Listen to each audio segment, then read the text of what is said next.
हम में से कईयों ने, मैक्सिमम लोग, बहुत सारे लोग जो बालिग होंगे, कामकाजी पेशा में होंगे, सभी ने अपनी जिंदगी में कभी न कभी लोन लिया होगा, उधार लिया होगा, भले ही छोटा ही पैसा, किसी पड़ोसी से, किसी माँ बाप से, किसी भाई से, किसी न किसी, हर किसी से लोन लिया होगा।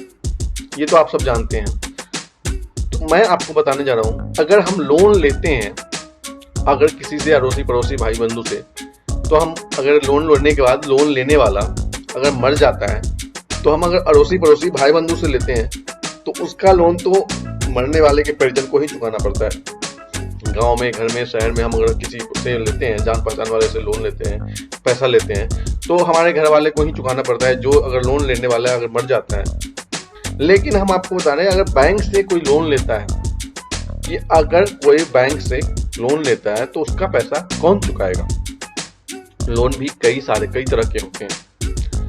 मैं पर्सनल लोन का बात करता हूँ। बहुत सारे लोग पर्सनल लोन लेते होंगे अपनी जिंदगी में, बहुत सी चीज पूरा करने के लिए, गाड़ी खरीदने के लिए, रिनोवेशन के लिए, हर चीज के लिए, अलग बेटी शादी, बहुत तरह की है।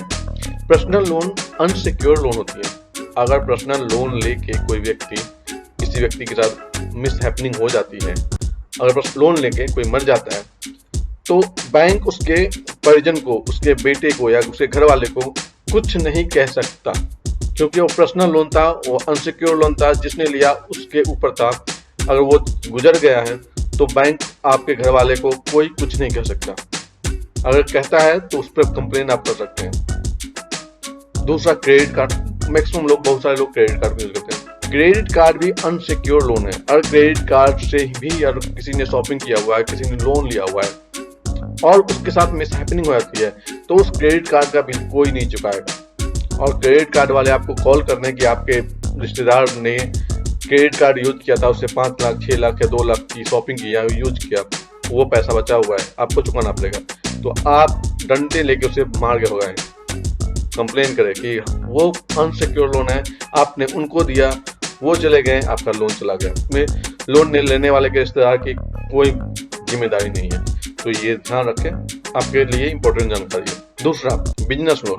तो अगर कोई बिजनेस लोन लेता है तो बिजनेस कोई अकेले नहीं करता, उसमें काफी सारे पार्टनर होते हैं, शेयर होल्डर होते हैं। तो वो अगर कोई एक गुजर भी जाता है तो भी उसे कोई फर्क नहीं पड़ता। जो उसके पार्टनर, शेयर होल्डर, उसकी फैमिली वो बिजनेस चलाती है, तो उनको लोन देना ही पड़ेगा, रिटर्न करना ही पड़ेगा बैंक को। एक और लोन होता है होम लोन। होम लोन में क्या होता है, ये सिक्योर लोन होती है। बैंक आपके घर पे लोन देती है।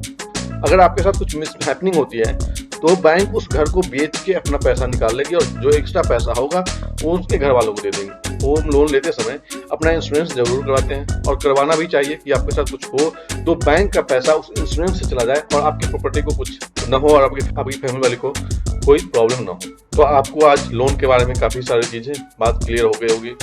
अच्छी लगी तो लाइक करें, सब्सक्राइब जरूर करें। Thank you very much.